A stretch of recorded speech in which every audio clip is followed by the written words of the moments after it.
Hello, and welcome to the Dialogue on Dialogue podcast. In 1956, Earl Nightingale recorded The Strangest Secret, launching a new era in self-improvement. Over his lifetime, he created thousands of radio and audio programs exploring success, purpose, and meaning. This project is my personal reflection on those ideas, what they meant then, and how they apply now, as I work to put them into practice, and invite you to come along for the ride.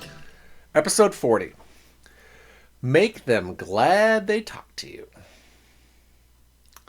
As Earl Nightingale reminds us, people don't need to be educated nearly as much as they need to be reminded. This series is about remembering the truths we probably already know and learning how to live them. This week's episodes are brought to us by President Aaron Dents over at the Dents Group. We took to the streets and asked 1,000 people a simple question. Would you recommend the Dents Group? And a not insignificant number of the people said yes, some of them enthusiastically. Then we asked a follow-up question. What exactly does the Dents Group do? 7 people gave an acceptable answer. 7. The most common correct response? Some business? That's right. The Dents Group is some business. And in today's economy, that's not nothing. So if you need help with your, importing or exporting or putting the doodads up on top of the sparkly things, President Dents is your guy. Call the Dents Group. Tell him you want to speak to the president and let him know he has some business. This is a satirical ad. No one's paying me nothing. Although if they were, I would confidently say that they are some business. Earl opens this episode by talking about laws. Sometimes we treat laws as if they apply mainly to other people. The speed limit is a law for everyone else, but just a friendly suggestion for us. But laws don't work that way. Take the law of gravity. While we like it when it keeps us from floating off into space, we like it a lot less when we step off the side of a building. Either way, it applies. Earl says the same is true of what he calls the law of contribution. We can focus on rewards all we want. We can think about what we'd like to get out of life. But unless we increase what we put on the contribution side of the scale, the balance never changes. Earl then makes a fascinating observation, especially considering the era that he was speaking and writing in.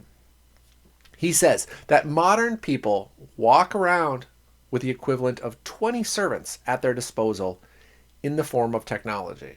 Tools that help us communicate, calculate, navigate, remember, and create new ideas faster than any generation before us. If that was true in the 1960s, it's laughable now. We probably carry the equivalent of 50 or 100 servants in our pocket. So Earl asks a simple but demanding question. With all the added power and productivity, what do you want? He encourages us to make a list of our wants, rank them, put them in order, and then start working toward them. What we quickly discover, he says, is that the more we want, the more people we have to serve. Growth in rewards requires growth in contribution. Earl then turns directly to our work and our jobs. He makes a bold claim. In the long run, you will always earn what you contribute. It may not show up immediately, but over time, the balance sheet catches up. both for better or for worse. He offers a simple formula. Rewards equal how well you do your work times the number of people you serve. In other words, it's not just about doing something well, it's about doing it well for others. That's what pushes people into the top 5%. Not necessarily the most educated, not the most polished, but the ones who consistently go after the hard problems and serve the most people. Earl quotes a former manager of the Chicago White Sox baseball team, who once famously said, "I don't want the natural athlete. I want the guy who will go after the hard ones." Effort, not just talent, is what creates value. Earl closes the episode with a phrase he learned from a top salesman, one that feels almost too simple to be profound. Before every interaction, the salesman tells himself, "I will make them glad they talk to me." Now, that single sentence reframes everything. It shifts the focus away from what I want to say to what I want to get. Sorry, from what I want to say or what I want to get, and to what the other person might need, value, or appreciate. It doesn't guarantee every conversation will be perfect, but it gets us out of our own heads and into a posture of service. And it applies everywhere, at work, at home, in a store, in a marriage, with a stranger. So, episode 40 leaves me with this reminder. The laws of life apply whether we notice them or not.